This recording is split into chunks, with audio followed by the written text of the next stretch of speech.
ಹೊಸ ಸಚಿವ ಸಂಪುಟ ಅಸ್ತಿತ್ವಕ್ಕೆ ಬರೋಕ್ಕೆ ಸಿದ್ಧತೆ ಎಲ್ಲ ಶುರುವಾಗಿದೆ. ನೀವು ಡೆಲ್ಲಿಗೆ ಬಂದಿರಿ, ಸಹಜವಾಗಿ ಡೆಲ್ಲಿಗೆ ಎಲ್ಲ ಸಚಿವ ಆಕಾಂಕ್ಷಿಗಳು ಬಂದಿದ್ದಾರೆ. 3 ವರ್ಷ ಒಳ್ಳೆ ರೀತಿ ಡಿಪಾರ್ಟ್ಮೆಂಟ್ನಲ್ಲಿ ಕೆಲಸ ಮಾಡಿದ್ದೀನಿ, ಗುರುತರವಾದಂಥ ಬದಲಾವಣೆಯನ್ನು ತಂದಿದ್ದೀನಿ. ಸೊ ಇನ್ನೂ 2 ವರ್ಷ ಕೆಲಸ ಮಾಡಲಿಕ್ಕೆ ಅವಕಾಶ ಕೊಡಿ ಅಂತ ನಾನು ಎಲ್ಲರನ್ನೂ ಕೇಳಿದ್ದೀನಿ. ಏನು ಹೈಕಮಾಂಡ್ ನಿರ್ಧಾರ ತಗುತ್ತೋ ಅದನ್ನು ನಾವೆಲ್ಲರೂ ಪಾಲಿಸ್ತೀವಿ.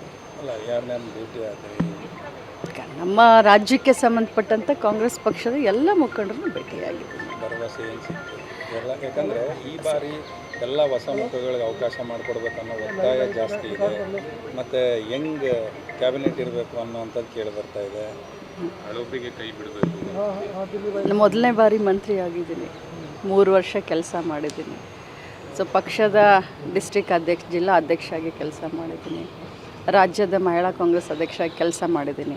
ನಾವೇನೇನು ಮಾಡಿದ್ದೀವಿ ಅಂತ ನಾವು ಇಡ್ತೀವಿ, ಅವರ ಎದುರುಗಡೆ ನಮ್ಮ ಪ್ರಸ್ತಾವನೆಗಳನ್ನ ಇಡ್ತೀವಿ. ಏನೇ ಇದ್ದರೂ ಕೂಡ ಅಳೆದು ತೂಗಿ ನಮ್ಮ ರಾಜ್ಯಕ್ಕೆ ಒಳ್ಳೆಯದಾಗೋದನ್ನು, ಜನರಿಗೆ ಒಳ್ಳೆಯದಾಗೋದನ್ನ ಮತ್ತು 2028 ಚುನಾವಣೆಯಲ್ಲಿ ಮತ್ತೆ ಪಕ್ಷ ಅಧಿಕಾರಕ್ಕೆ ತರೋದನ್ನ ನೋಡಿ ಅಳೆದು ತೂಗಿ ಮಾಡ್ತಾರೆ. ವಾಟೆವರ್ ಹೈಕಮಾಂಡ್ ಹೇಳುತ್ತೋ ಹೈಕಮಾಂಡ್ ಮಾಡುತ್ತೋ ಅದಕ್ಕೆಲ್ಲ ಸರ್ವಾನುಮತದಿಂದ ಸಮ್ಮತಿಯನ್ನು ಸೂಚಿಸ್ತೀವಿ. ಅಲ್ಲ ಈ ದೊಡ್ಡ ನಾಯಕರನ್ನೆಲ್ಲ ಭೇಟಿಯಾಗಿ ಬಂದರೆ ಎಷ್ಟು ಜನ ಇರ್ತಾರೆ ಅಂತ ಕ್ಯಾಬಿನೆಟಲ್ಲಿ? 2-3 ದಿನದ ಹಿಂದೆ ಖರ್ಗೆ ಅವ್ರನ್ನೂ ಕೂಡ ಭೇಟಿಯಾಗಿದ್ರು. ಹೌದು. ನೋಡಿ, ನನ್ನ ಒಂದು ಬೇಡಿಕೆ ಏನು ಅಂತಂದರೆ ಮಹಿಳೆಯರಿಗೆ ಹೆಚ್ಚಿನ ಪ್ರಾತಿನಿಧ್ಯವನ್ನು ಕೊಡಿ ಅಂತ ಬೇಡಿಕೆ. 33% ರಿಸರ್ವೇಷನ್ ಬರುವಂಥ ಈ ಸಂದರ್ಭದಲ್ಲಿ ಮಹಿಳಾ ನಾಯಕತ್ವವನ್ನು ಬೆಳೆಸಬೇಕನ್ನೋದು ಮೊದಲಿಂದನೂ ಕೂಡ ಸೋನಿಯಾ ಗಾಂಧಿಯವ್ರದ್ದು, ರಾಹುಲ್ ಗಾಂಧಿಯವರ ಆಸೆ, ಖರ್ಗೆ ಸಾಹೇಬ್ರ ಆಸೆ.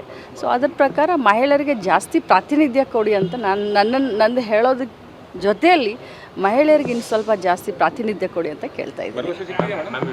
ಖಂಡಿತವಾಗ್ಲೂ ಸಿಕ್ಕಿದೆ. ಹೊಸ ಸಚಿವ ಸಂಪುಟ ಅಸ್ತಿತ್ವಕ್ಕೆ ಬರೋಕ್ಕೆ ಸಿದ್ಧತೆ ಎಲ್ಲ ಶುರುವಾಗಿದೆ.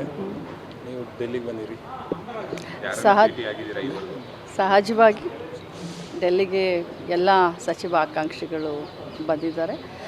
3 ವರ್ಷ ಒಳ್ಳೆ ರೀತಿ ಡಿಪಾರ್ಟ್ಮೆಂಟ್ನಲ್ಲಿ ಕೆಲಸ ಮಾಡಿದ್ದೀನಿ, ಗುರುತರವಾದಂಥ ಬದಲಾವಣೆಯನ್ನು ತಂದಿದ್ದೀನಿ. ಸೊ ಇನ್ನೂ 2 ವರ್ಷ ಕೆಲಸ ಮಾಡಲಿಕ್ಕೆ ಅವಕಾಶ ಕೊಡಿ ಅಂತ ನಾನು ಎಲ್ಲರನ್ನೂ ಕೇಳಿದ್ದೀನಿ. ಏನು ಹೈಕಮಾಂಡ್ ನಿರ್ಧಾರ ತಗುತ್ತೋ ಅದನ್ನು ನಾವೆಲ್ಲರೂ ಪಾಲಿಸ್ತೀವಿ.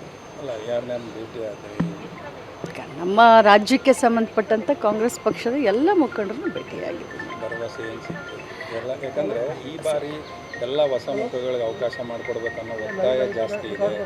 ಮತ್ತು ಯಂಗ್ ಕ್ಯಾಬಿನೆಟ್ ಇರಬೇಕು ಅನ್ನೋವಂಥದ್ದು ಕೇಳಿ ಬರ್ತಾ ಇದೆ. ಆರೋಪಿಗೆ ಕೈ ಬಿಡಬೇಕು. ಮೊದಲನೇ ಬಾರಿ ಮಂತ್ರಿ ಆಗಿದ್ದೀನಿ, 3 ವರ್ಷ ಕೆಲಸ ಮಾಡಿದ್ದೀನಿ. ಸೊ ಪಕ್ಷದ ಡಿಸ್ಟ್ರಿಕ್ಟ್ ಅಧ್ಯಕ್ಷ, ಜಿಲ್ಲಾ ಅಧ್ಯಕ್ಷ ಆಗಿ ಕೆಲಸ ಮಾಡಿದ್ದೀನಿ. ರಾಜ್ಯದ ಮಹಿಳಾ ಕಾಂಗ್ರೆಸ್ ಅಧ್ಯಕ್ಷ ಆಗಿ ಕೆಲಸ ಮಾಡಿದ್ದೀನಿ.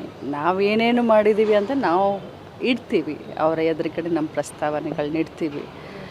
ಏನೇ ಇದ್ದರೂ ಕೂಡ ಅಳೆದು ತೂಗಿ ನಮ್ಮ ರಾಜ್ಯಕ್ಕೆ ಒಳ್ಳೆಯದಾಗೋದನ್ನು, ಜನರಿಗೆ ಒಳ್ಳೆಯದಾಗೋದನ್ನ ಮತ್ತು 2028 ಚುನಾವಣೆಯಲ್ಲಿ ಮತ್ತೆ ಪಕ್ಷ ಅಧಿಕಾರಕ್ಕೆ ತರೋದನ್ನ ನೋಡಿ ಅಳೆದು ತೂಗಿ ಮಾಡ್ತಾರೆ. ವಾಟೆವರ್ ಹೈಕಮಾಂಡ್ ಹೇಳುತ್ತೋ ಹೈಕಮಾಂಡ್ ಮಾಡುತ್ತೋ ಅದಕ್ಕೆಲ್ಲ ಸರ್ವಾನುಮತದಿಂದ ಸಮ್ಮತಿಯನ್ನು